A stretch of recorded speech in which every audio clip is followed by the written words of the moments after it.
Part E, Filters and Special Effects. You can have a lot of fun with filters in video.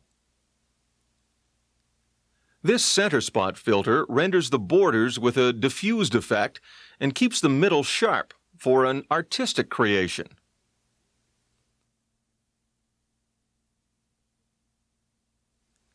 Add a smooth pan, and the effect is very unique.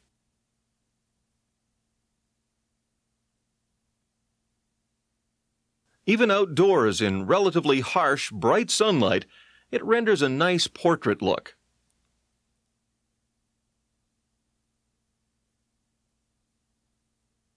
Let's throw a starburst filter on and play with the sun a bit.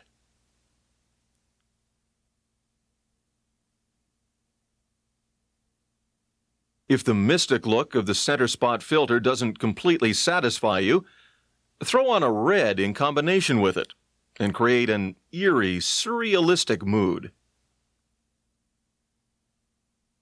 With point light sources, the starburst filter really comes into its own. This effect is done by rotating the filter on the lens while recording. This shot, which looks like UFOs dancing in the sky, was created by using a special filter while shooting fireworks with a zoom thrown in for good measure. Polarizing filters, which are used in still photography, can also be used in video. They cut down reflections and glare, just like sunglasses do.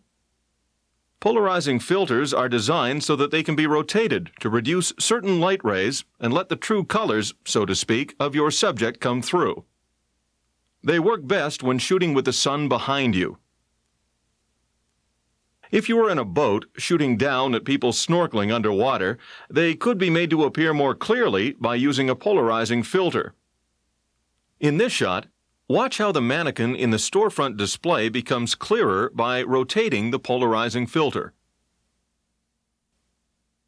Yes, filters open up a whole new dimension for you in videography. A wide range of filters are made by Tiffen, and Amplis Photo in Canada distributes a complete line of German-made Heliopan filters.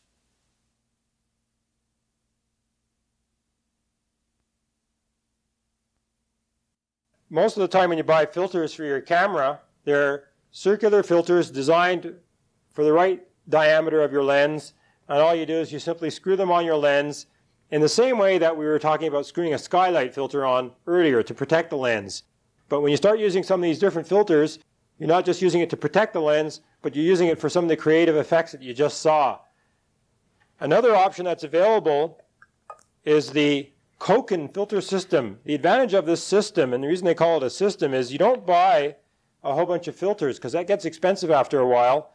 Instead, you buy a special ring like this, which screws onto the front of your camera. Screws on, you get just the right size to fit on.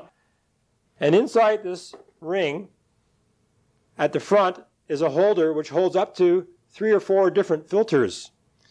So let's say you want to put a center spot in. Remember, this is on your camera now. All you simply do is just slide the filter into place. Okay, and there's a little bit of a gripping clamp in there that holds it. So once that filter is in place, it is then in front of your lens, and you make sure you get it nice and center. And so you've got filter number 1 in front. Now let's say you say, okay, well that looks all well and good. I've got a center spot filter on there. How about throwing an amber filter on or a red filter on in combination with it? So all you do is you simply stick it in, and now you've got a multiplicity of effects. And any number or range of combinations is possible. You could even do this right during a shot if you're careful.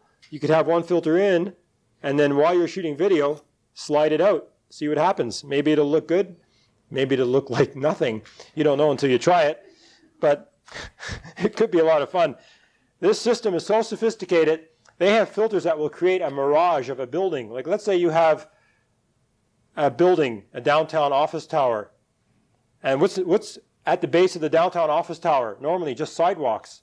Maybe it's interesting, maybe it isn't. Well, instead you stick the mirage filter on, and it creates almost like a mirror reflection image of that office tower. It looks like you're actually on water, and it looks like there's an office tower going out of the water and another reflection of the office tower going under the water.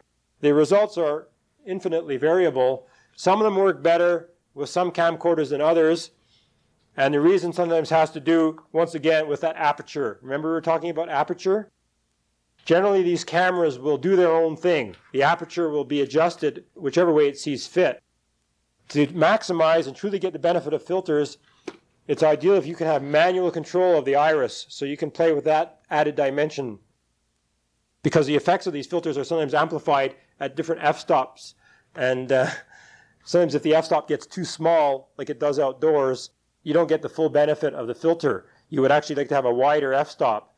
And unless you had a camera where you can control that, you have to live with a mediocre result.